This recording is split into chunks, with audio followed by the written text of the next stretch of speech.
Good vibrations. All right, so we got a first-time guest on the show today, but it is someone that I've chatted with on a few occasions before when I've guested on his show, The Infinite Fringe, which you can find on Truth Frequency Radio. He's the host of that. We're talking Mr. Billy Ray Valentine. Welcome on, man. It is my pleasure and my honor to be on with you right here on your show, man. I listened to your show before I got into doing podcasting or radio shows of my own. So this is a bit of a homecoming for me, even though I've never been here. I just feel like I should have been. I know that guy, Mark. Like, you make connections with people just by listening to them, you know?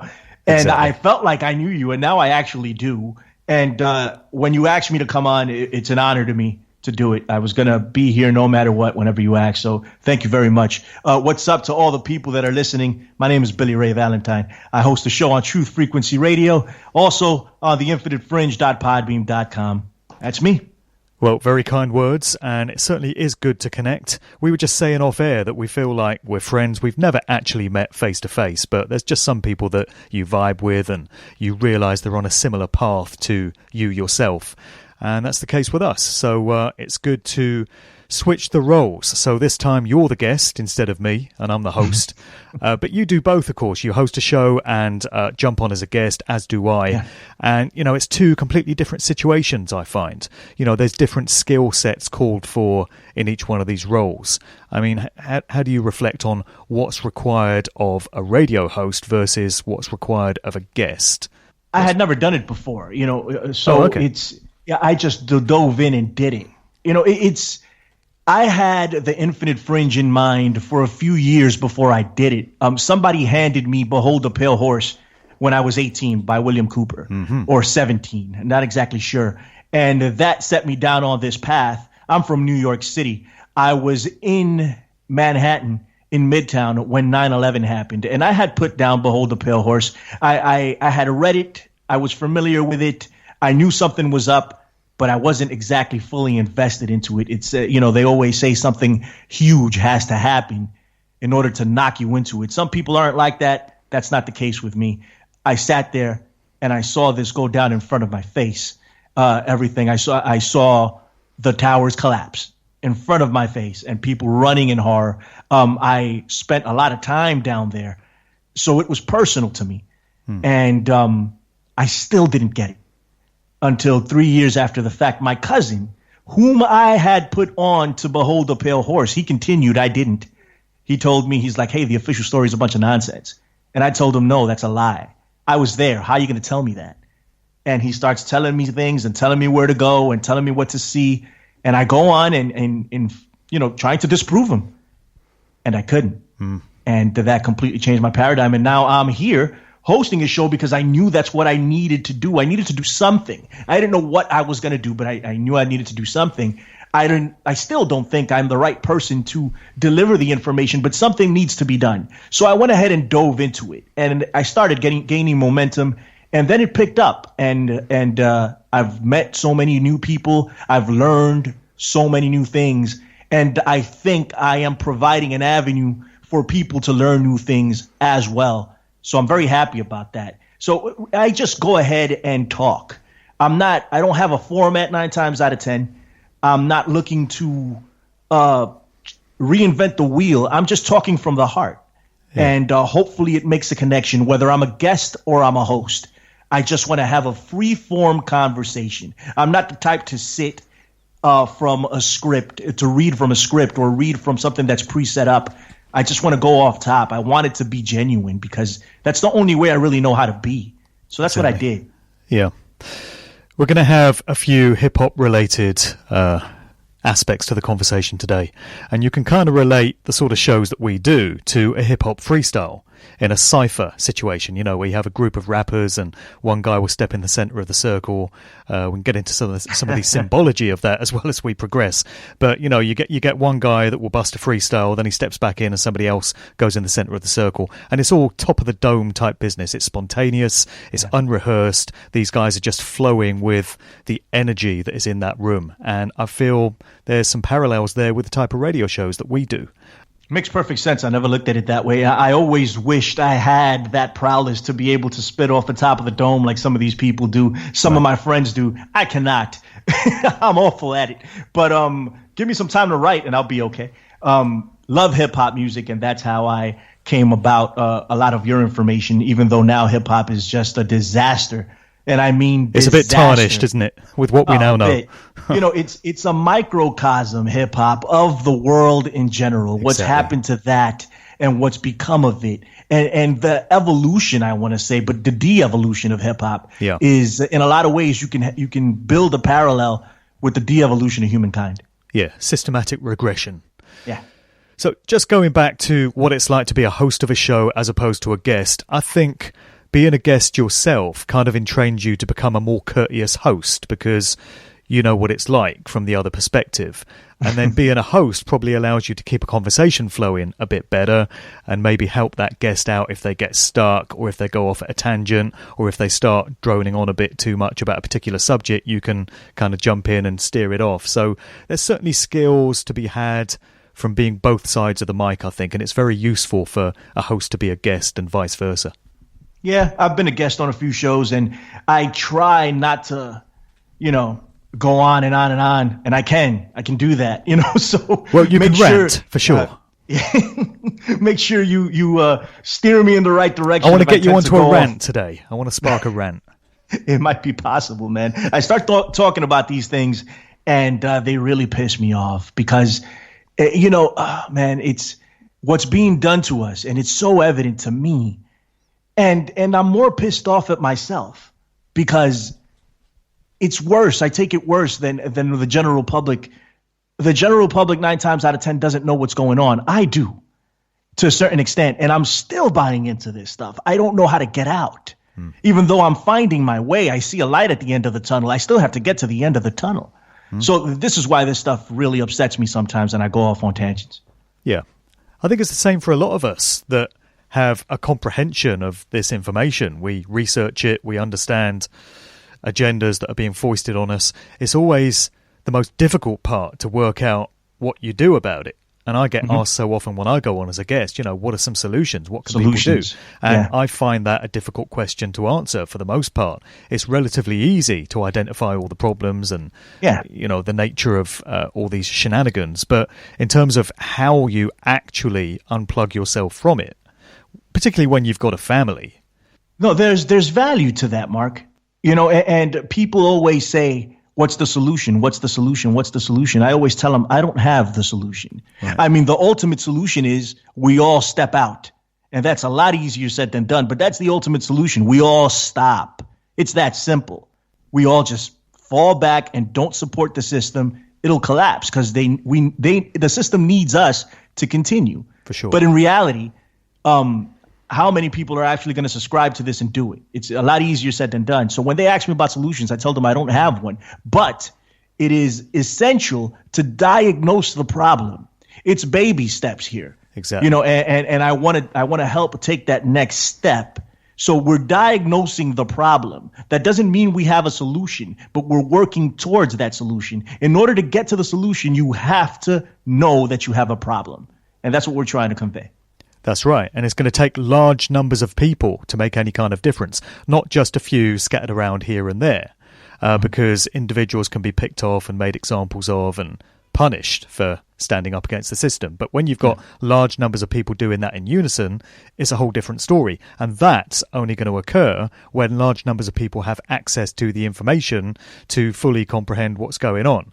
And they can get a grasp on what the nature of the problem is. So we have to keep doing what we're doing in that regard in order for that dynamic to take place, right? Yeah, absolutely. We have to continue to troop on. Everybody has to do something. So knowing isn't enough. It's just not. If you know the information and you're sitting on your ass, what good is it? We have to put it out there somehow. I don't know if this is the best way to put it out there. Maybe you guys can think of something different. But I felt the need to do something. Mark felt the need to do something. And I know a lot of you that are listening feel the need to do something too.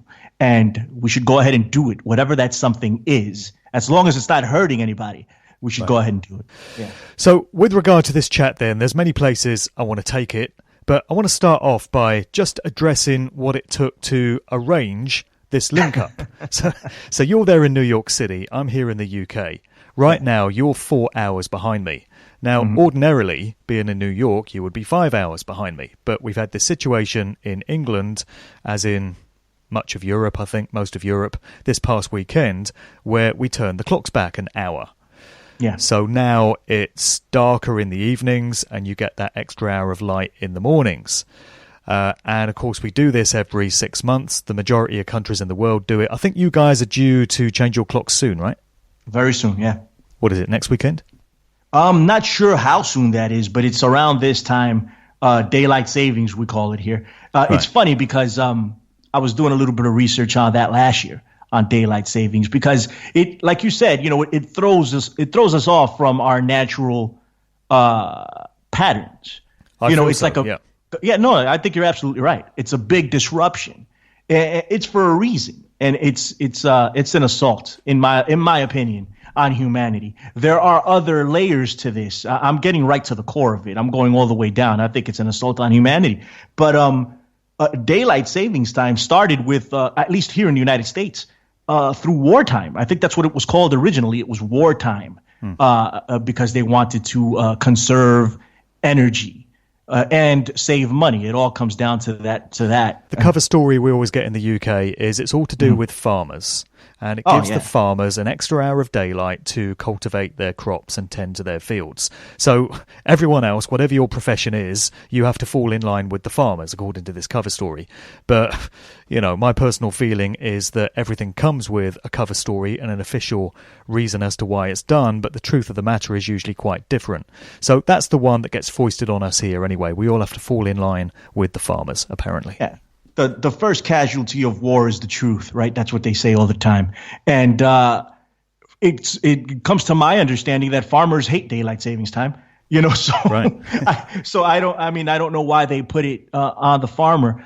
But bottom line, it's something that we got from Germany as far as I can tell. And I know the UK implemented it too. But it was wartime. It's wartime. That's what it's called, which leads me to believe that if we're still doing it, we're still in wartime. We've never left, and maybe I'm overanalyzing it, but look at what we're doing. We're especially here in the United States, there's a war going on everywhere that we're sponsoring, that we're lending money to. We're still bombing places all around the world. It's wartime, and we're still in wartime. And this is a indicator that that's the case. Right. My personal feeling about it is that it's all about cutting humans off from their natural connectedness to creation and the movements of the sun, not the movements of the earth, because there is no movement to the earth, just as it appears to our senses.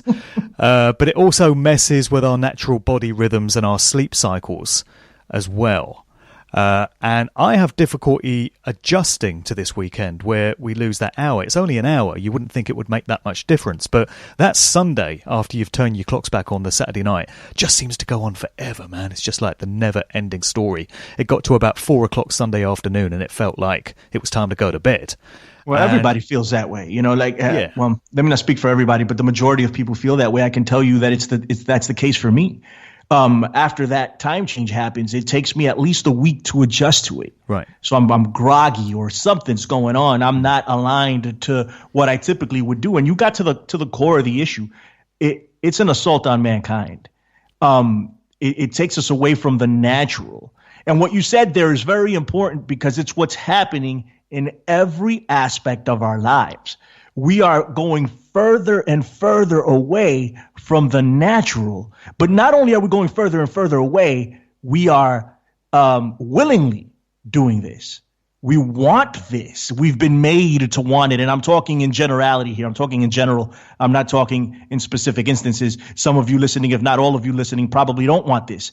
But the majority of humankind wants this. They want to live in a technological age. They want to come to the United States. And I've been to a few places around the world, Mark, and they all look like clones to me. These major cities all look alike now. It's like we're losing our individuality, not only as humans, but even the cities that we create look exactly the same. Right. Go ahead. Are you at McDonald's in Seattle or are you at McDonald's in Kuala Lumpur? Yeah. Or in the Bahamas. I went to the Bahamas about 2 years ago, and I got off the boat, I took a cruise, and I felt like I was walking down Fifth Avenue. You know, it was all these major corporations, these diamond stores and Dunkin' Donuts. And I'm like, where did I go?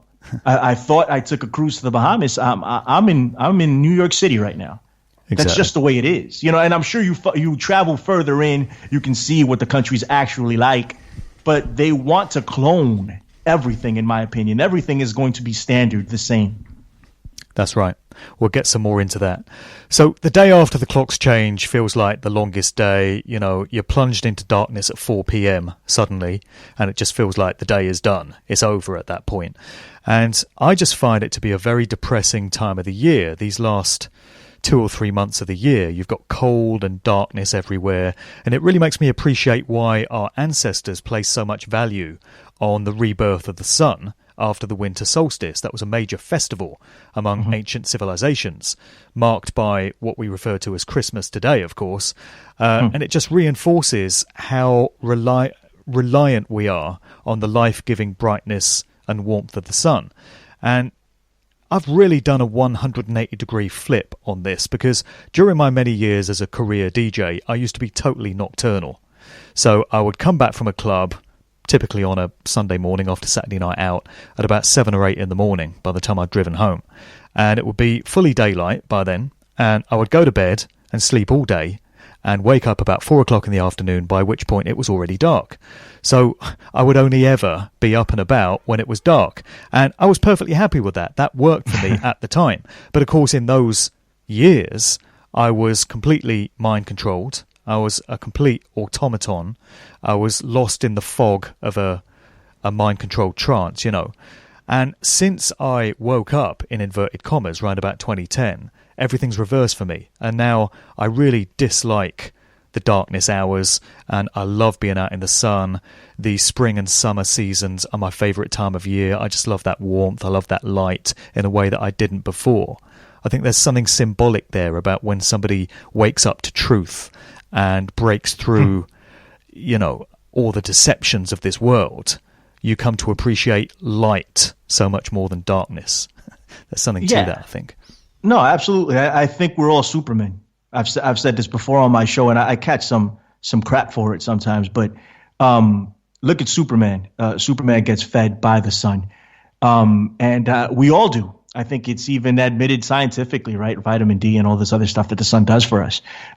Depression, you know, if just that atmosphere of warmth and what it does for us as human beings. Right. And I appreciate all the seasons. I'm fine with the dark, but I'm getting to a point now where I'm like you. I travel to Florida very, you know, successively. I do it often. And when I get off that plane, I feel like I'm home. I'm like, oh, gosh, that's the sun. It feels so great, you know? And so many people, I was having a conversation with Sophia Smallstrom, and she is attuned to nature so much. She always likes to go out and take walks barefoot. You know, she wants to have that connection with the earth and the sunlight. You know, there's a lot to be said for it and our connection to the sun. And we've lost that in a lot of ways. The way we live, the clothing we wear, again, further and further away from the natural. That seems to be the theme here. Well, that's right. It's going to be the theme for this show, certainly. And I think Crow 777 and Jason have got into some of this on their shows. They've talked about equinoxes and, you know, these different festivals and stuff, and how the calendar's been messed about with, so that it's just another way of making us lose our connectedness to nature and to the sun and all of this. The way we've got this fucked up calendar now, you know, that has no regularity, it has no rhythm to it. It's just a mess, you know, a leap year every 4 years. What's that all about? I've heard them discuss that on some of their shows.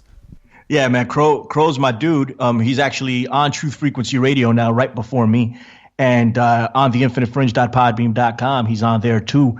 That's some next level stuff. If you want to dive into the deep pool, go listen to Crow 777 and break out your pads and pens, because you're going to do some research. What he gets into is there's, you know, a lot of stuff I agree with, a lot of stuff I disagree with, but it's still worth a listen. And I happen to agree with that. The way the calendar's been messed around with, you know, I just recently came on to the realization that what is it? October is 8, right? November, noveno, right? In Spanish is, right is there in 9. the names. Yeah, is so it's all been thrown off. October is 10. Yeah, the start of the year October's should 8. be I'm sorry, March. December's 10. Deca is 10. That's right. So I mean, it's right there in the words, and that's why it's important for the language. And God said, if you want to go back to the Bible, not that I'm a Bible thumper or anything like that. He spoke existence into existence. He spoke the word. God said, "Let there be light."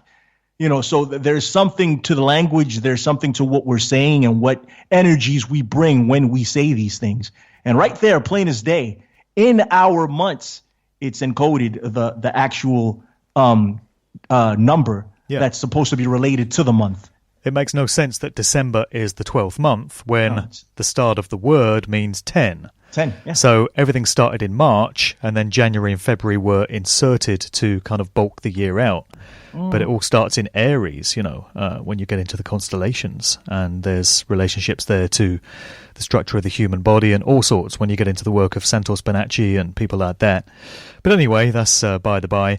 Another thing regarding time zones is, another crazy thing, is that GMT, Greenwich Mean Time, I always thought that to be the time in London, given that the Greenwich Observatory that GMT is named after is right there in London. So you would think that whatever the time is in GMT, that's the time in London. But even that isn't the case.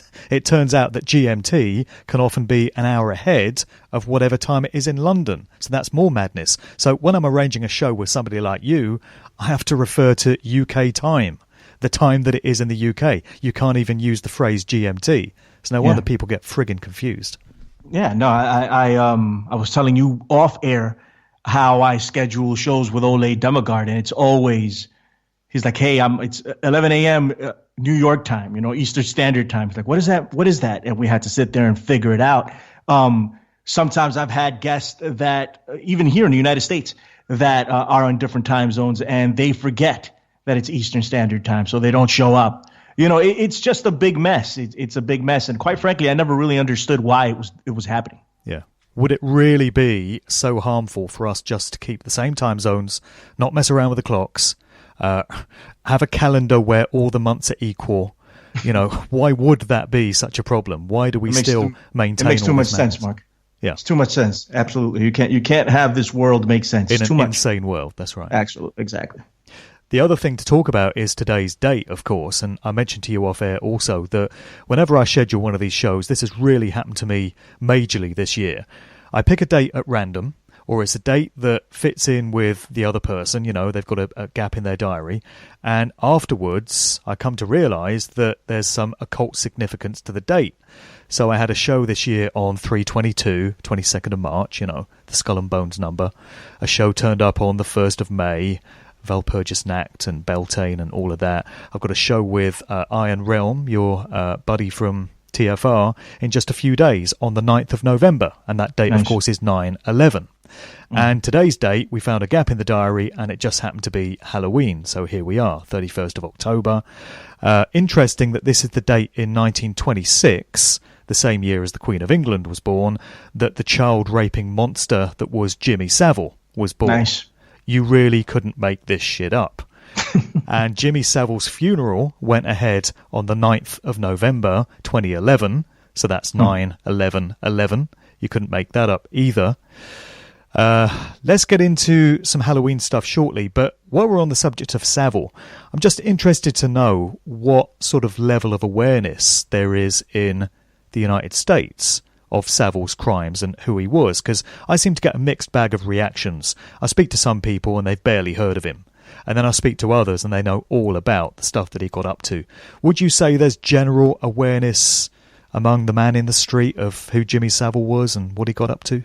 No, nobody knows who he is. Right.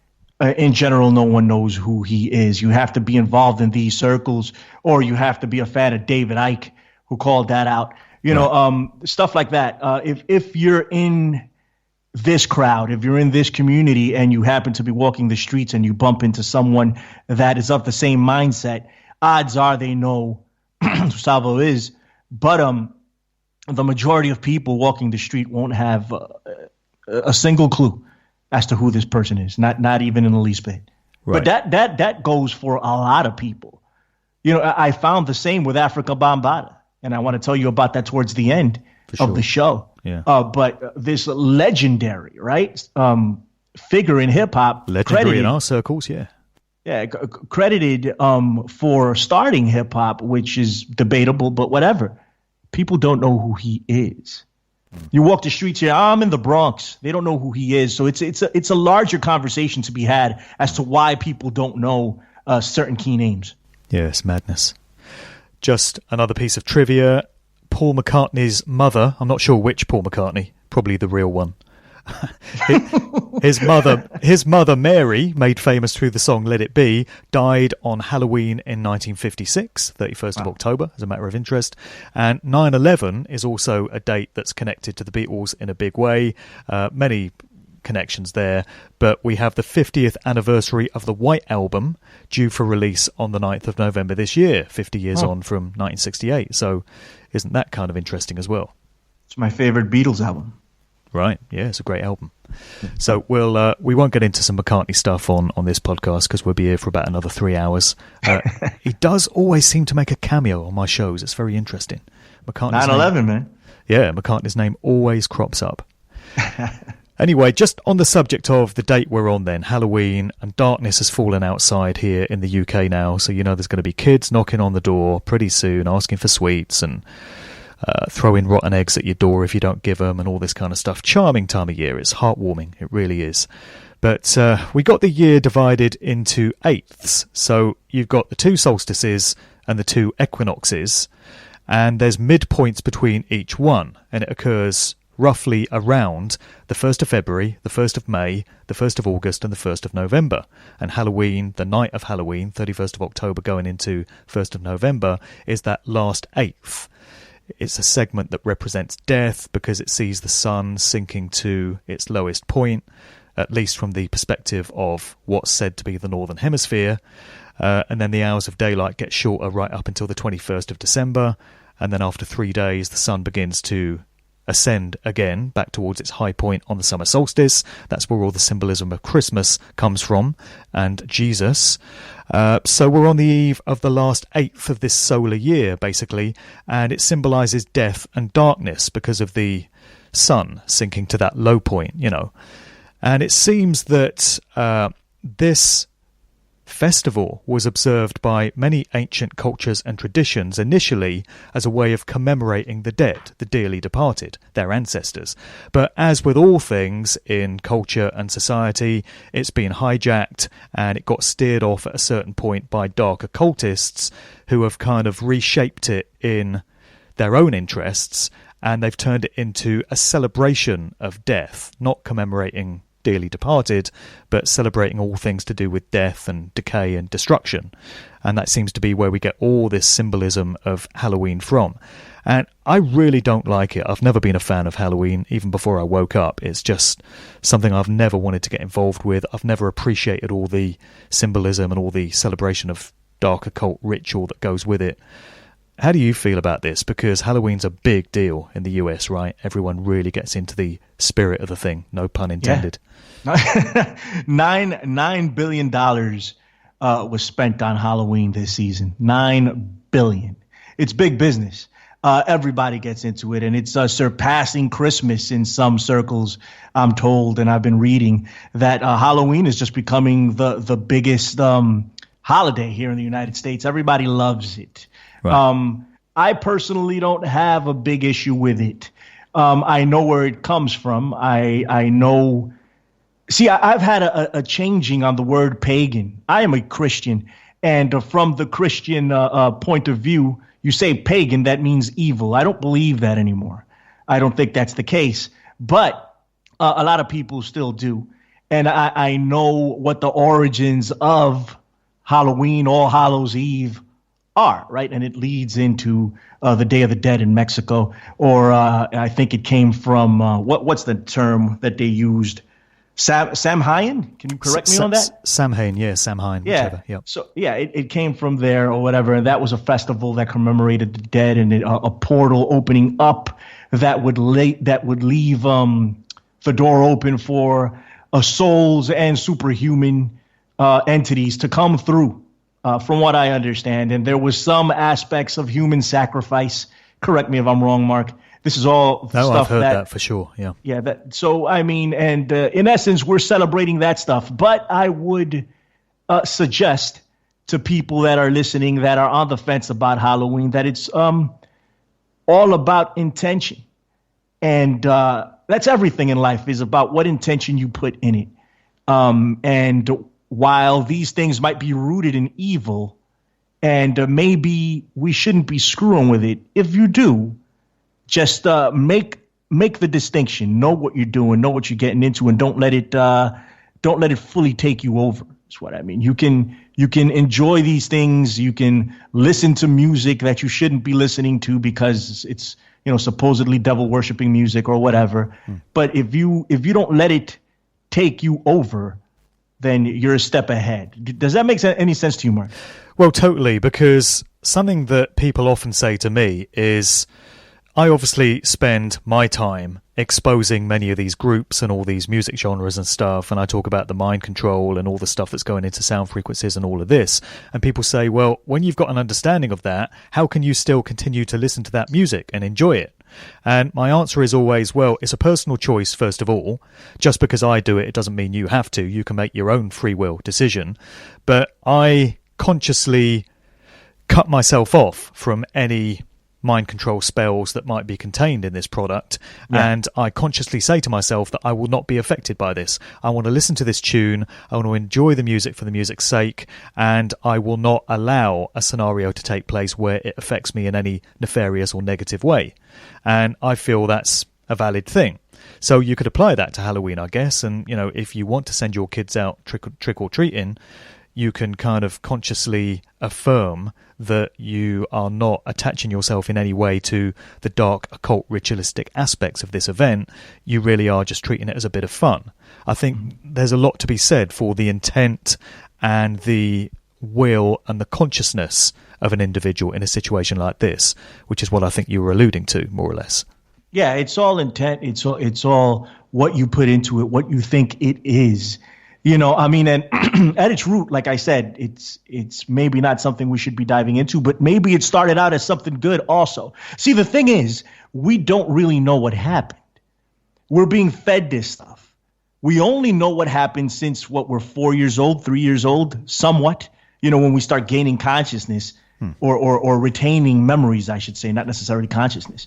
We don't know what happened before that. We have no idea. We have these books that are given to us, that are written by people that we never met, and we are supposed to buy into it as if it's accepted history. And I know this is maybe a jaded way of looking at things, but it's the only thing that I know to be true. That is what I'm experiencing, that I know 100% to be true to a certain extent, because even that can be called into question. But all of these things that came prior, I can only take what I'm reading and make my own decisions from it. I don't know where it started. I don't know where it came from. I know what I've been told. Does that make sense? Sure. I think there's a pretty strong chance that the original festival of Halloween or Samhain or whatever it was referred to as started out with positive intent, and it was steered off down these nefarious paths at some point. And we get this with so much. You hear this with Freemasonry. Freemasonry's got a pretty bad reputation now, particularly in our fields of research. But there's a strong chance that started out as quite a noble art with good intentions for those involved. And once the infrastructure was in place, it was decided that it could be utilized for these nefarious ends, It's the same thing with Christianity. Many of the Christian festivals, as you'll well know, are based on previous pagan festivals, and they were repackaged and put out there with a Christian slant on them. Many Christian churches were built on the sites of former pagan monuments or special sacred sites. So I think we've seen this happen throughout history, just a subversion and a corruption of something that started out with pure intent but is now anything but that.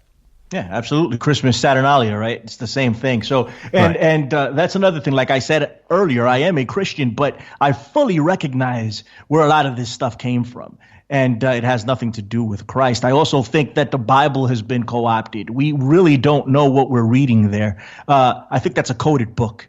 I think we're misreading it, and if we're taking it literally, it's an issue. Personally, I know people that do take it literally, very smart people that take it literally, but I don't. I don't think it's meant to be read in that fashion. And a lot of the festivals surrounding Christianity, like Easter or like Christmas, in actuality, have nothing to do with Christ, if you want to go that route. But at the expense of getting preachy here, I'll stop. Yeah, for sure. No, I understand it all to be astrotheology. It's based primarily on the movements of the sun. And I've spoken to, sorry to interrupt you there, man, but I've spoken to Jordan Maxwell on the show at about 3 or 4 different times. And Santos Bonacci is another guy. I haven't spoken to him, but go look at his work. And it's hard to discount what they're putting together there. And I think we all need to be open to this information, whether you're a Christian or a Muslim or an atheist. And that's part of the battle here. We need to be open to everything. We need to listen to everything and then make our own informed decisions and beliefs in that manner. Yeah, I think you're absolutely right to view the Bible as an allegory. There's certainly messages to be taken from it, but if you're reading the stories of Jonah being swallowed by a whale and Cain and Abel and Abraham being called on to sacrifice his son and all this, these aren't literal stories. They are parables, they are anecdotes, they are metaphors, and I think that's where you get the true value out of the Bible. You know, Eric Dubé's got a great video on YouTube where he breaks down the true meaning of these stories in the Bible. He's talking about this internal alchemical process that occurs within humans and can be stimulated and brought about through consciousness, and how the Bible is all about bringing that process into being. But I'll leave that there because we can get convoluted with all this stuff. But, you know, that's a kind of by the by for people as well. I get that. I get that. And you know, you mentioned Abraham, right? And that immediately took me back to the Hindu. So a lot of the Christian beliefs and a lot of the personalities, right, that we read about in the Bible actually have roots in other religions. So Abraham was Brahma, apparently. And I think I learned that through Seven Bomar. He put me on. And then I start looking at the similarities between the two, and I'm like, wow. It's hard to discount something like that. It's something that we need to take into account. Like I said earlier, we can't just dismiss stuff like this. Go ahead. Yeah, for sure. Just before we leave the Halloween stuff then, David Icke refers to the pantomime of Halloween as Satanism Light, which I think is a great term. L-I-T-E, like Pepsi Light, you know, Satanism Light, because it is dark occult ritual, but it's dressed up as something that's fun for all the family. I just want to read an excerpt from his book, The Perception Deception. I know people have mixed views on David Icke. I know people contest the things that he puts out there, but people can make of this what they will. I just want to read it anyway. And it's not pretty, but he goes into some of the more modern, I guess, slants that have been put on this whole festival of Halloween. So he says, there's been an enormous effort in recent times to encourage people, especially children, to become involved in the Halloween ritual by turning the day into a form of Christmas, Saturnalia, which is what you were just saying, with gifts, trick and treat, and all that goes with it. A former occultist explained the origins of today's Halloween fun. Quote, as darkness sets in on October 31st, the clan of Druids would put on their white robes and hoods. They would carry sickles, representing Saturn, and Celtic crosses as they began a torchlight procession. At the beginning of the procession, a male slave was killed and dragged by a rope fastened to his left ankle. The Druids would walk until they came to a house or a village where they shouted the equivalent of trick or treat. The treat was a slave girl or any female to be given to the Druids. If the people refused to offer a girl as a treat, blood was taken from the dead slave and used to draw a hexagram or six-pointed star, Saturn again, on the door or wall of the village. Spirits of the horned hunter of the night were invoked by the druids to kill someone in that house or village by fear that night. And then the druids put a pumpkin with a face carved in it in front of the door or the gate of that place. Inside the pumpkin was a candle made of human tallow to keep evil spirits away.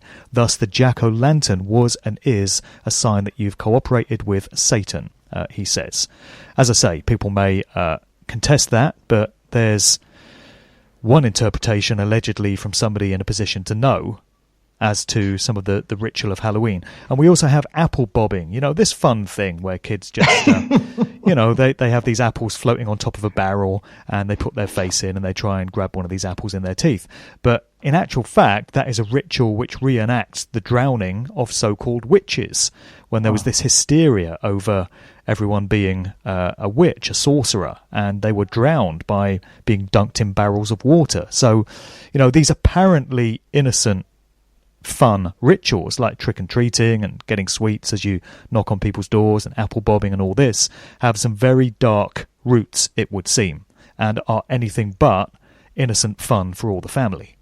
Well, same for Halloween, right? So it's mock human sacrifice, which was at one point actual human sacrifice, right? And then they merged it. I mean, they evolved, let's use that word, into mock human sacrifice, and then it turned into whatever it turned into now. And then we can go back to Bohemian Grove.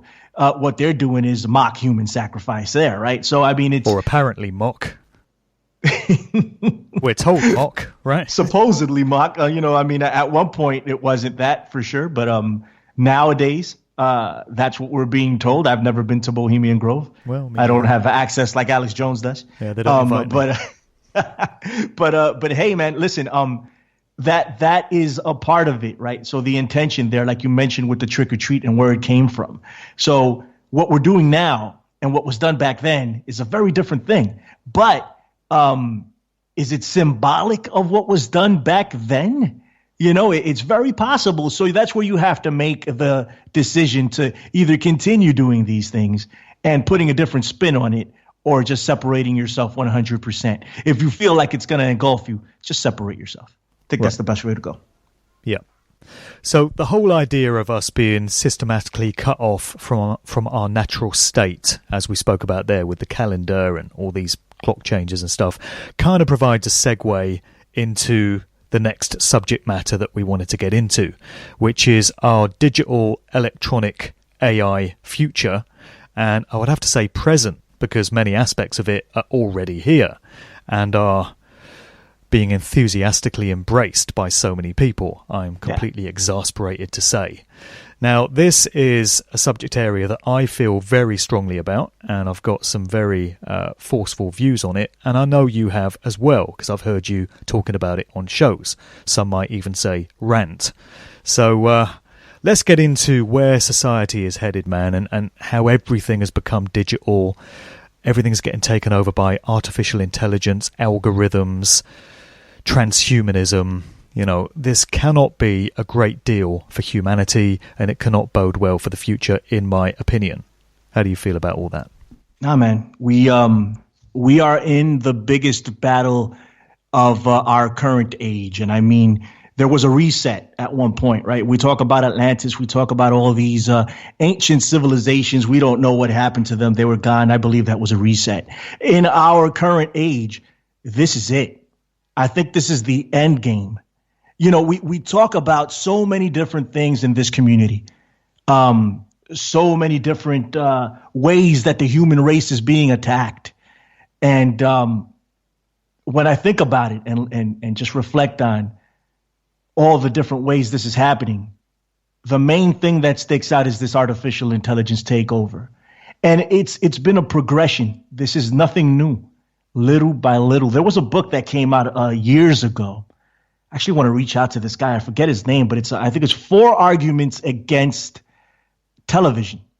More or less. I'm paraphrasing there. But if you Google it, you can find it.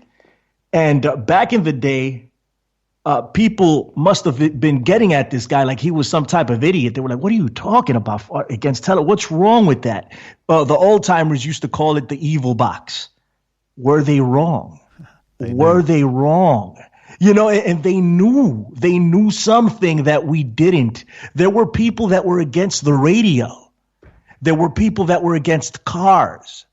Listen, and I know all of this sounds ridiculous. What, are you against a car? No, not per se, but once we started down that slippery slope, there was no way to come back. Four arguments for the elimination of television is the name of the book by Jerry Mander. Go check it out. Okay. Right. I've heard this guy talk on YouTube. He's still alive, but he's in his 80s. And he must have received so much crap back in the day about this. Was he wrong? Let's look at what's going on right now. We're on this computer, right? Mark and I, and this is the way we communicate. Yet this computer is feeding me with radiation as we speak, an artificial blue light, right, on my cell phone that is blinding me. There's going to be a generation of kids, my kids that are coming up. I try to limit my kids from being in front of this stuff. And I know there's only but so much I can do because it's a part of modern day society. Exactly. Right. So, it's an addiction. It's become literally an addiction. It's absolutely an addiction. Absolutely. And it's the biggest addiction in addition to sugar. We should really keep that into account because it's an assault on our bodies as well. Like sugar is an assault on our bodies and we're addicted to it and it's killing us. But technology, AI, has evolved to a point where there's no turning back, in my opinion. This is the end game. And I think there's going to be a reset. And I think humans will survive. And I'm getting right to the end of it. We can fill in the blanks later. I think humanity will survive, but not after a huge event. Something big is going to have to happen, and I hope it doesn't. But I don't see a way that we're going to turn back from this. We're completely acclimated. We want to be this, right? So, and it all starts off with the military, Mark. It all starts off with they have human enhancements. Right. And the reason that they're doing it is not because they want us to be better people. Is not because they want to progress mankind. It's because of defense. The Chinese are doing it. We got to do it, too, in the United States. Defense Intel chief warned about Chinese integration of humans and machines. That's a headline right now. Robots and enhanced humans to fight future wars. This is what they're doing, right? And we are in so much shit. I hate to say it that way, Mark, but we are in so much crap, man. I know what you mean. Go ahead. Do you have something to say before I just completely lose it? Because I'm about to completely lose it. Go ahead. I want you to completely lose it. It's good. We need this. It's a real big problem. It is a real big problem. What's going on? I think you're right in that a reset is going to be required. That is what's going to be needed, going back to basics. Maybe this has happened in previous epochs. Maybe it's absolutely happened. Maybe there's everything no is doubt cyclical. in my mind. You know, there's a lot of things that people need to realize that may not be in textbooks, but it's an instinct. It's a gut feeling. It's your heart. Go with it. Go with what that heart is telling you. This has definitely happened before. This isn't the first time. There is nothing new under the sun. It's Ecclesiastes. There is absolutely nothing new under the sun. It has happened before. That's now, right. how are they acclimating us to this, to these super soldiers, right? Look in front of us right now. What's the biggest deal? I don't know if it's the same in the UK. You can put me on. But what's the biggest deal right now in the cinema? It's the Marvel Cinematic Universe. Right. Superhumans. They're making it appealing. I want to be Iron Man. Look at how cool that is. All that AI that he has. The Black Panther. Look at him. Look what he can do. I want to be that. And it's attractive as hell, isn't it, Mark? Straight transhumanism. How attractive is it? Don't you want to do that? But you will lose your humanity in the process, and that's the agenda here. Go ahead. That's what it is.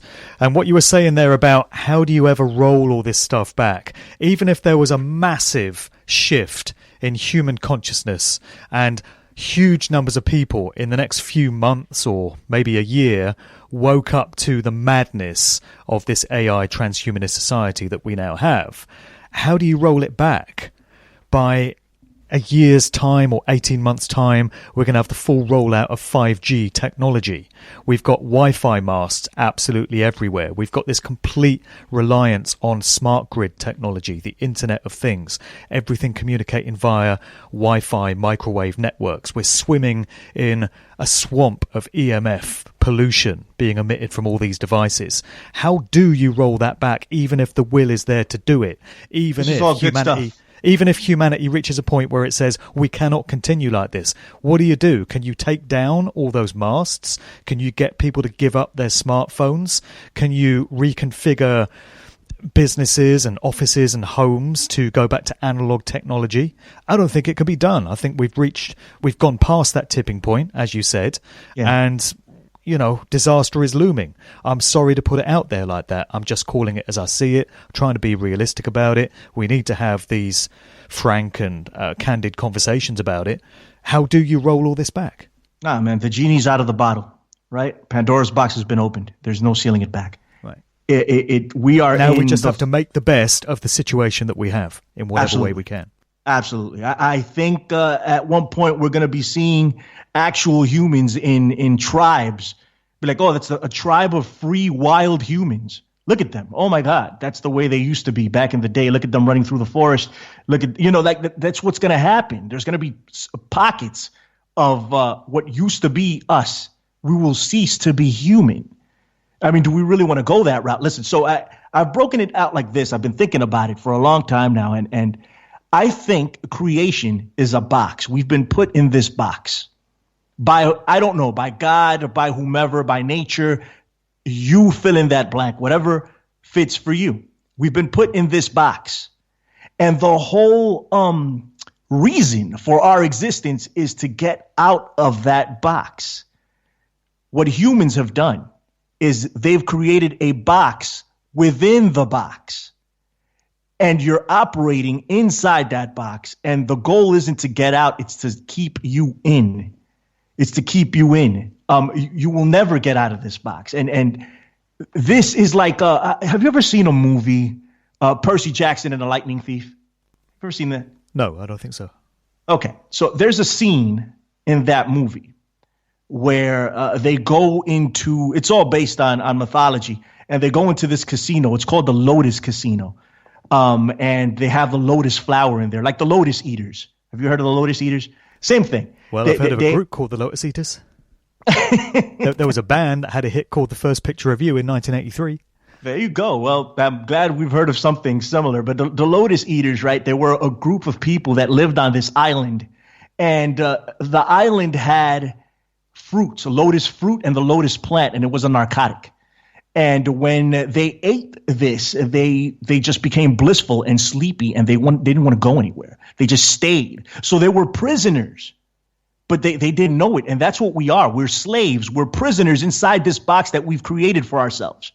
And as long as we're operating within the box, following the laws of this box, which are ultimately Luciferian, do what thou wilt. It doesn't matter who you run over. It doesn't matter who you hurt. Just get to the top. As long as we operate within the laws of that box, we're good. But there's never leaving the box. And they keep giving us gadgets like an iPhone or like a computer or like TV or like 5G. We're going to get to talk to each other super quickly, super clear. It's not going to be an issue with Skype anymore. It's going to be beautiful. We're going to have an artificial moon in the sky. That's going to be freaking awesome. So if we stick to that, we'll be okay. Of course, we're going to be dying in there, and we're prisoners and we're slaves, but we don't even know that anymore. The illusion of freedom is the biggest thing that these people have put upon us. And by these people, I mean the people that are running the world, the elite. You can fill in that blank. You can say whoever they are, in your opinion. And do they exist? Absolutely. There's a puppeteer running this world, okay? And we are slaves within this box, this artificial intelligence box. And we're dying in it. And I don't think there's any way to come back right now. I think we've had our shot. This age has had our shot to get it right. We didn't get it right. Yeah. But we can somehow pave a way for the next age in hopes that they get it right. Because we're up the creek without a paddle. We had the opportunity collectively to head this thing off before it got so far. And we collectively chose not to embrace that opportunity. Obviously, there are individuals who are an exception to that rule. There are people that have been warning us of the dangers of this for years, and who do not enthusiastically go with the way culture is headed. But for the most part, the vast majority of people collectively have allowed themselves to be coerced and manipulated along this route because they've not been paying attention. They've been led like lambs to the slaughter. And we're now all collectively paying the price because society collectively gets what it deserves, and the results manifest themselves according to the collective consciousness of the people. Again, it's unfortunate that there are individuals caught up in all of that don't go along with that consensus state of consciousness. But that's the dynamic that's at play here. That's the way spiritual law works. And I'm glad you said a prison of our own creation, because that's the way I see this whole thing. We're conscious creators of our own experienced reality. And I think, without getting too philosophical and deep about it, each of us consented through free will, again, to come into these lives and undergo these experiences in these times. Our souls wanted this. We needed these experiences, these lessons, and that's why we're here now and not 500 years ago or 5,000 years ago. We're here to witness these times right now because we wanted to play our part in it one way or another. That's the way I see it. No, I think you're right. I think we chose to come here in one way, shape, or form, but I think what's going on is a little more sinister than that, and I can't prove it. It's just what I'm thinking. We're going deeper and deeper into this reality, whatever it is. I think the whole objective of it is to graduate from it, but I think we're going deeper and deeper in it. Like that movie Inception, you just go deeper and deeper in a dream within a dream within a dream within a dream, right? Or a video game inside a video game. Eventually, we're going to be living in Ready Player One scenarios. I don't know if you saw that movie. It was actually very good. It was encoded with a lot of Freemasonic symbolism, but on the surface, you don't even have to be a Freemason or an enthusiast to figure that out. On the surface, you have people that are living in an alternate reality that they've created because the reality that they currently live in, the real reality, isn't appealing to them anymore. They can't get what they want to get, so they dive into this virtual world and they live there. That's not far away. That's happening. So we're going deeper and deeper into other realities that we are creating for ourselves. And I would argue that while we're doing that, we're going further and further away from our actual purpose.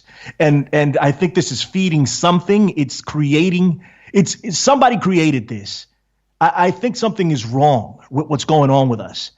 We should be graduating. Instead, we're going further in. So while we accepted that we're coming into this reality and living here and experiencing things and learning things, I think it's been hijacked or the program has been hacked. Bringing it back slightly to sort of more real world, in inverted commas, stuff, the way in which this technological society has been foisted on us is quite ingenious because it's always sold to us under the guise of convenience. Why would you want to wait 3 minutes to download a movie when 5G can have it for you in 25 seconds? That's what enables people to embrace all this technology so readily. And it's all done stealthily below the radar. And when it comes to all this radiation that's coming from the Wi-Fi signals, the microwaves, all this stuff, all these devices communicating with each other, of course, it's all unseen. You can't see microwaves and EMFs and radio waves and stuff. Silent weapons. Yeah, if it were like a gas, a blue gas that you could actually see, and you got these visual reminders of the whole time of this sort of soup of pollution that we're all swimming in, it would be a different matter. But because you can't actually see it, people don't understand the threat. And I've got to say, personally, I've not experienced, to my thinking, any kind of health defects or any kind of problems at all from all this technology all around me. I know there are people that have particular sensitivity to EMFs and microwaves and stuff, and they have horrendous health situations, but personally I never have. The only reason I know it's all going on is because I've done the research and I've looked into the information. But the average person probably is not feeling any negative detrimental effects from all these signals and stuff now. And so there's no indication to the general public at large that there's any kind of threat or any kind of danger. Maybe that's going to come further down the line. Maybe the threats to human health are cumulative and people are going to be going down with cancer in their droves in 20 or 30 years from now. But it's definitely a silent weapon because it's all unseen, right? That's how they're slipping all this under the radar. I think it's happening. I think the reasons that we're given aren't the AI, aren't, and by AI I mean everything that's going on right now. The fabricated, unnatural existence that we live in, with the Wi-Fi, with the microwaves, with all this crap that we've surrounded ourselves with to try to replicate the actual creation. Because that's what we're doing. It's a knockoff. We've created a knockoff of actual creation. Yeah. That's what we're doing. Yeah. So, and I think it's happening. Cancer is exploding through the roof, right? There's brain tumors are ridiculous now because of these cell phones. In the state of New Jersey, and this is probably worse since the last time I looked it up, here in the United States, 1 in every 30 kids, male kids, are autistic. It's freaking crazy. All right. And they'll give you the genetic explanation. They'll give you a bunch of stuff. And there might be some validity to that. But you can't tell me that this environment that we've created for ourselves isn't pushing that even further or facilitating that defect to come to light. Right. Right. Cancer, right? Diabetes. You think diabetes isn't related to all this, to what we're eating, to the GMOs, to the sugar? This is all not natural. I know that you, Mark, are either you're a vegetarian or a vegan, right? Yeah. Which are you? Well, I'm 95% vegan, I would say. Well, good for you. I believe that humans are supposed to be that. And I'm saying this as a meat eater. I'm trying to stop myself from eating it, but none of this is natural. We shouldn't be doing it, and it's killing us on the inside. So I would argue that 90 to 95% of the ailments that are plaguing humankind today are due to our artificial existence, to the artificial intelligence, to all this fake plastic, quote Radiohead there, the fake plastic trees, right, that are all over. And you know what? Talking about fake plastic trees, they're going to create these 5G antennas and max them as trees. You're going to think they're trees. They're going to look like trees, but they're actually going to be 5G antennas. Wow. It's crazy. It's crazy the way this is all being mapped out. Exactly. We are dying. They're killing us. So while we may think that these ailments are coming from other sources and they might have explanations for them, I can bet you, man, my bottom dollar, that it's due to the AI. It's due to this artificial existence that we've created for ourselves. It's not good. It keeps us further and further away from who we are as humans. Right. And it's killing us. Go ahead. Well, you nailed it there, where you alluded to the creation of a synthetic, completely false reality, which is what these psychopaths that are driving these agendas are trying to create. Their own satanic version of the reality that was put in place by the creator of everything around us, That's what AI is. It's taking the blueprint and the template from creation and putting their own spin on it and having it their own way so they can be their own gods and preside over their own artificial version of reality. That's what's so... And that's Luciferian. Insane about it. It's Luciferian. It's satanic, yeah. It's anti-creation, anti-life, anti-nature, anti-creation. And people talk about Luciferians, right, or Satanists, and it's two different things. And it's all, they want to see people with a black cape on doing rituals and all sorts of stuff. It's a mindset. Right? The biggest Luciferians I know wear suits and ties. It is a mindset.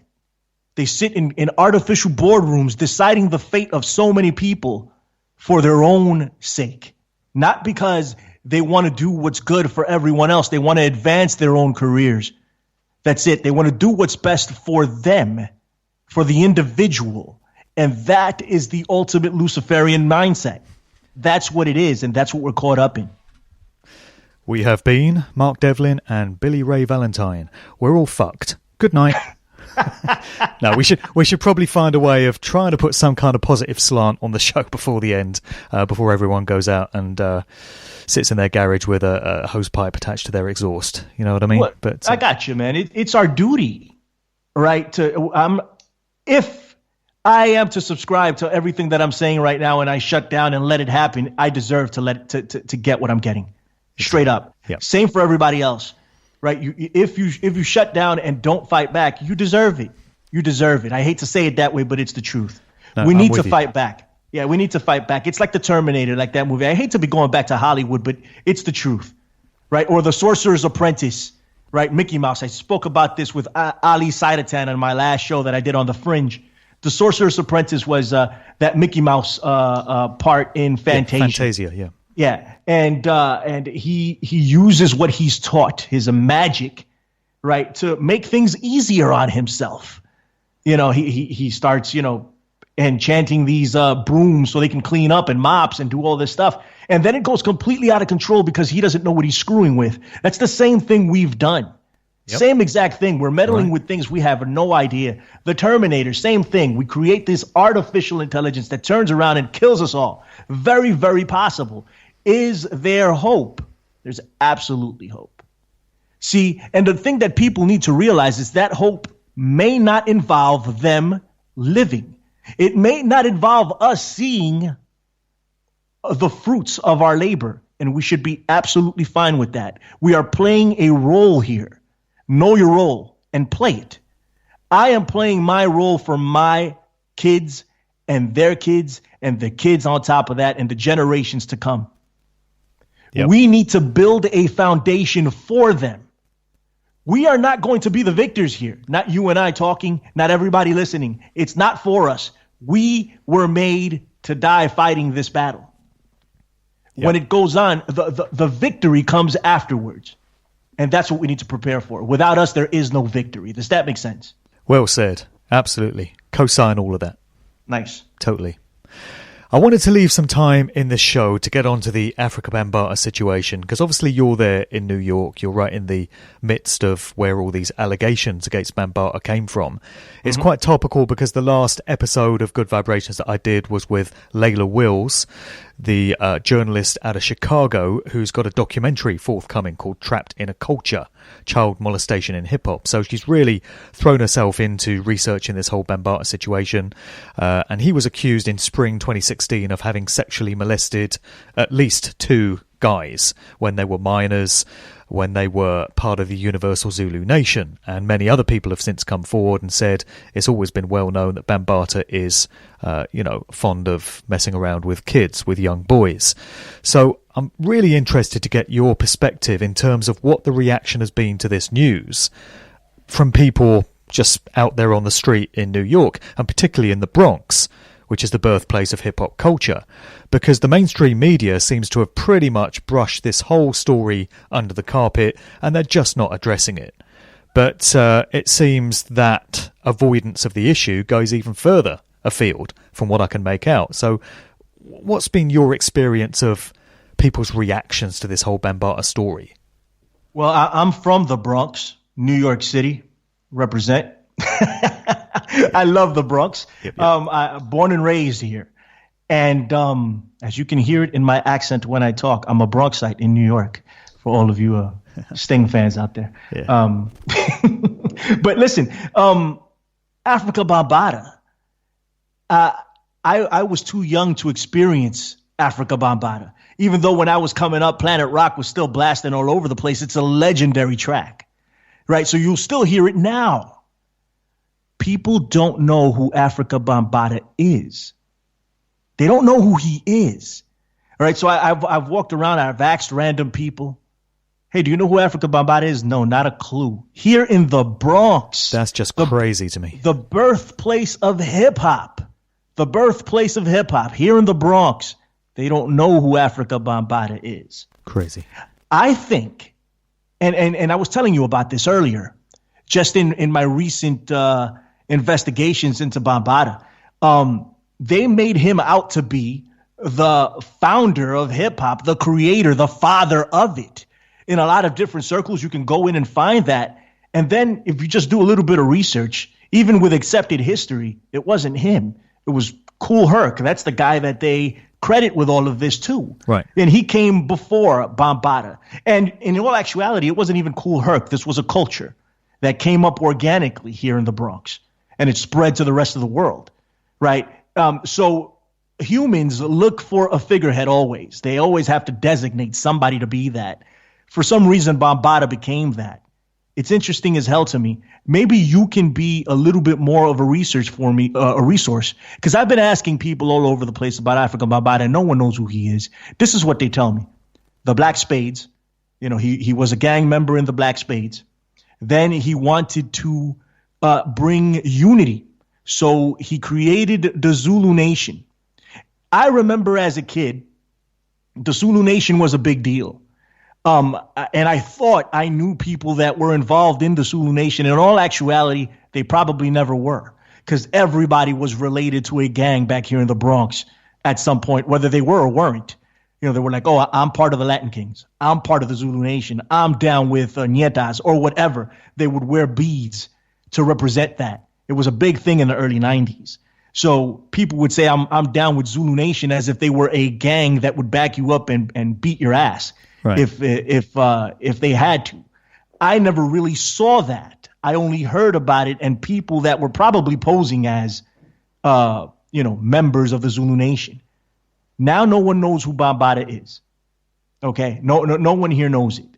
This guy, I think, was placed up there by someone. I don't know who. But how did he become the father of hip hop on one track? Like this is his most famous track, is Planet Rock. If you look him up, what else does he have? I'm sure that there's Renegades of Funk that Rage Against the Machine remade, and that's why I know about that. Right. And then there's other tracks. I'm not saying the guy wasn't talented, but what was so transcendent about Bambaataa? He had one track. Yeah. One track. I'm just saying, am I wrong there? That's a very good question. It's a question I've had for the past several months. I'm hoping that Layla's documentary can shed some light on this, because she told me that when she did a bit of digging in the Bronx herself and spoke to some people there, a whole load of people were saying, well, he seems to have falsified his history, because what he claims to have achieved and where he came from and stuff doesn't tally with our recollection of events. And a lot of people in the Bronx didn't know him as Kevin Donovan, which is supposed to be his official government name. People have said, oh, actually he was known as Lance Taylor, and he went by some other names as well before he reinvented himself as Bambaataa. So the question remains, who really is this guy, and how did he become so influential? How do you become one of the pioneers of an entire genre, an entire art form? Who gives you that? How do you work your way up from the bottom to achieve that, if that's what went on? And I don't think it is. No, it's more than just him. We can't just he falsified a bunch of stuff. I don't believe any of his story at this point. I have no reason to. They said that he got his name from a documentary that he saw or a movie that he saw. And then they said the Zulu Nation was founded in 1973 or 1978. Who the hell knows? It's all over the place. But he did not do this by himself. He was propped up there by someone. Because it's not just him that changed the narrative and everybody bought into it. How does everybody buy into this? At one point, he was hailed as the head of hip hop. That's conscious. Look at what they've done with Jay-Z. They've done the same thing with him. That's right. He didn't do this by himself. They propped him up there. The powers that be propped these people up there. So I am under the impression that the same thing has happened with Africa Bambaataa. That's right. But why? And then the child molestation things come up, and it's par for the course, because all of these people are doing that. So was it some sort of initiation? You do this and you get in, or you fit the bill. You're already doing this, so we're gonna prop you up. You're cool with us. You're with the cool kids club, right? Something like that had to go down. Go ahead. Sorry. Well, we got this culture now with this whole Me Too thing, which I suspect is fabricated to a certain degree as well, because any kind of fad or trend or movement that sweeps up large numbers of people is made to happen rather than being organic. But whatever the case, you've got the likes of Bill Cosby and Harvey Weinstein, Kevin Spacey, Russell Simmons even, bringing it back to hip-hop, has been accused of groping women and stuff, and he's had to apologise for it. So all these people are being thrown under the bus for sexual assaults of one kind or another. Why is Bambaata's name not being chucked in the mix? Why is he not being mentioned in the same sentence as these people when there's some pretty damning evidence against him in terms of multiple accusations? He's getting away scot-free in terms of media coverage. So, what does that speak of? Some kind of protection from somewhere? Absolutely. I mean, it's a logical conclusion to come to. No, he's escaped. No one's ever heard from him. I mean, no one's heard from him recently anyway. He's just living his life with his money, I'm assuming, doing whatever it is he's doing. And they don't lump him in. I mean, I think they'd be itching at the opportunity to lump him in with everyone else. Oh, look, Afrika Bambaataa did it too. But no, they don't. They don't say anything. Actually, that guy, what is it, TC Islam? Yeah. He's dead. And God bless him. They killed him 3 weeks after he gave an interview about Bambaataa. That's right. And apparently he was receiving death threats from the Zulu Nation, which goes back to what is the Zulu Nation exactly? Are they a group that comes together or that is about the culture and about uplifting people? Or were they a gang like the Black Spades? Are they still that? Are they both? You can't be both. You're one or the other. So what are they? And I'm not saying that the Zulu Nation actually did this. These are all allegations. But they're out there that that the Zulu Nation was threatening this guy. Then he turns up dead. It's policing 101, right? Investigation 101 that you go towards somebody that has a motive. Go ahead. One of the accusers of Bambaata, this guy Ronald Savage, recorded a phone conversation of somebody from the Universal Zulu Nation calling him up and offering him a bribe to recount his statement. And he's posted that on YouTube. The last time I checked, you can listen to that phone call on YouTube where this guy offers him, I think it's $5,000, and Savage says he's not interested in money. And then he says, okay, how about $50,000? I may have got the figures wrong, but why is this not leading to a massive police investigation into the true nature of the Universal Zulu Nation? It just puts me in mind of the Jimmy Savile situation, going back to that. In the wake of all these revelations about Savile after his death, you had former police commissioners coming forward saying, actually, we were looking into Jimmy Savile and some of these alleged crimes, but the order kept coming from on high to cease the investigation and not to go there, and we kept getting the operation shut down. So this Bambaata business just smacks of being the same kind of thing as Savile. The guy seems to be untouchable. It's disgusting. It's disgusting that people would even prop that up. And, the poor people that he did this to. That's right. They have to live with it. They have to live with it. And they've come out, a few of them, I think 2 of them, right? How many came out altogether? Well, there's 2 guys went on record to start with. Yeah. Then you had a whole bunch of personnel from the Zulu Nation that said, oh, yeah, we all kind of knew about it. TC Islam made statements to that effect, and we know what happened to him. But there's been multiple people that have said, oh, Bambaata's predilection for young boys was well known, and you just didn't say anything about it. If you don't say anything about it and you know what's going on, you're just as guilty as the person that's doing it, in my opinion. That's right. Just as guilty. You're just as guilty. So you have to say something. And I understand the point. Actually, I don't understand, but I'm making myself understand it. Like, I've never been through it, thank the Lord. I've that's never happened to me. So I can't relate to someone that says, oh, I couldn't come out initially. It took me years to come out. I don't know what that feels like. So for me, I was like, why didn't you come out right away and say something? But it's a widespread thing for people that go through stuff like this. They can't come out and say stuff right away, because of a multitude of different reasons. They feel like it's their fault or whatever. I can't even begin to relate to that because I wasn't there. I've never been in that position, thank the Lord. And I feel bad for those people that have. But you have to try to come out ASAP. You just have to try to come out as soon as possible and just even if it's not for you, just to stop him from doing it again, because he will do it again. These people will do it again to other people. Does that make sense? Yeah. I feel like I don't want to sound insensitive Well, you're not insensitive at all. You know, you're looking at things from the point of view of the victims. And let's remember that people have been harmed in all of this. We can look on as observers, and we're completely detached from the whole thing emotionally or whatever. But people have, you know, been very much harmed by this. One of the things Layla was saying in the conversation we had last time was the statute of limitations in New York prohibits Ronald Savage and Hassan Campbell from pressing charges against Bambaataa because these alleged crimes happened so many years ago, and they've gone past their 23rd birthdays. But she is of the view that there may well be other people out there who have been harmed more recently by Bambaataa, and they're still within the statute of limitations whereby they could press charges against him if they chose to. And she's hoping that when her documentary gets out, it's going to create a culture where people are going to feel more able to come forward and talk about what happened to them, because there's going to be more awareness of, you know, what this guy was seemingly all about.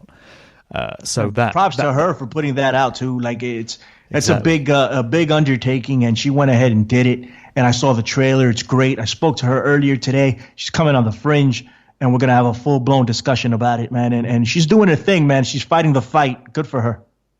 Absolutely. And I don't know how you feel about it, but since these revelations emerged, it's definitely tarnished my whole viewpoint on hip-hop culture. You know, I used to be so much into it as a DJ. I just loved the music. I loved the lifestyle that went with it. That was part of the appeal for me, because hip-hop had its own style of dress, its own style of talk, its own lifestyle habits, mannerisms, ways of expressing yourself. It was the whole package. But I'm starting to question now how real all of that was. You know, how much of it was just another social engineering exercise aimed at a certain demographic that I and so many other people bought into and got swept along with. It does raise these questions with me now. They're very awkward questions, but as someone that understands how culture creation works, you know, they're questions that you have to ask yourself. It was tarnished the whole thing for me. Yeah, and I'm sorry about that. I'm sorry that you feel the way you feel, and you have every right to feel that way. And there is a level of culture creation that takes, at least is co-opted. They co-opt every movement, even something that starts off organic. I feel like hip hop did start off organic, but I would argue, and I would suggest that what Bambaataa did shouldn't take over your natural feeling of the era and what you felt and what you experienced and what you took from the music itself. People are crapping all over Kanye West for siding with Donald Trump, and now apparently he's not siding with Donald Trump. Kanye West is all over the place. He's a mind control subject, in my personal opinion. God bless him. His music is golden, especially the early stuff. Well, only the early stuff for me. Well, yeah, I know. That's what I meant. but you want to continue listening to this stuff. You need to separate Kanye West from the music, and I know some people can't do that. Separating Bambaataa from the music. Fine, don't listen to Planet Rock. But Bambaataa is not hip hop. He's not. He was never hip hop to begin with. He was a byproduct of hip hop, but he wasn't the founder of hip hop. He didn't put this together. Right. He helped push it along, but he's not hip hop. Then again, what is hip hop nowadays? That's a different question to have. What has it become? It's been completely co-opted at this point. But what was real at one point, I think we should use that, and we should continue to promote that and live that aspect of what hip hop was, and not just hip hop, what punk rock was, or what, I don't know, Rage Against the Machine was, or the Clash were, things like that. What you too used to be before Bono became a complete prick, all that stuff. Like you just don't want to separate yourself from it. What you experienced is what you experienced, and it's a true thing, and it's true to you. So continue to experience it and take the best things out of it and separate the negatives. Yeah, I hear that. The young generation now that are listening to so-called hip-hop, so they're lapping up the likes of Migos and Young Thug and Drake and all these artists, Cardi B. We've got a society where attention spans are so short that these kids probably can't even remember what they were listening to last year. And they don't really give a shit. They're just living for the moment. There's this phrase, YOLO, you only live once, which is going around, young people saying this to each other. And it's just, indicating this mindset of just live for the moment, you know. Do what thou wilt. You only live once. It's a Luciferian existence that we live in. It says it in the Bible. I hate to go back to that, but it's the truth. This world belongs to Satan. It's true every day. YOLO. It's there. You get it in songs like, you know, Kesha's Die Young, which comes with a very dark occult video. Nice video. Yeah, lovely. Heartwarming. I show it to my kids every weekend. As well you should. You're a good parent. Yeah, I think so. So, you know, the sentiments of that song are basically life is short and meaningless and pointless, so let's all go out and get laid and party and get drunk and, you know, have sex and wake up in a gutter somewhere because you only live once, right? And that's the mindset that's being cultivated in young people. So they're all lapping up all this stuff that's around at the moment. They don't care who Afrika Bambaataa was. They probably don't even know who Dr. Dre or DJ Premier are. They might not getting to that point. They might not even know who 50 Cent is, because they only care about the moment. And then you've got fans of so-called R&B that will say they're into Beyonce and Rihanna. I think a lot of people's perception of what R&B is Rihanna and Beyonce. And a lot of these people have probably never heard of Aretha Franklin or Marvin Gaye or Sam Cooke. They have no idea who these people are. They just don't care because they're living in the moment.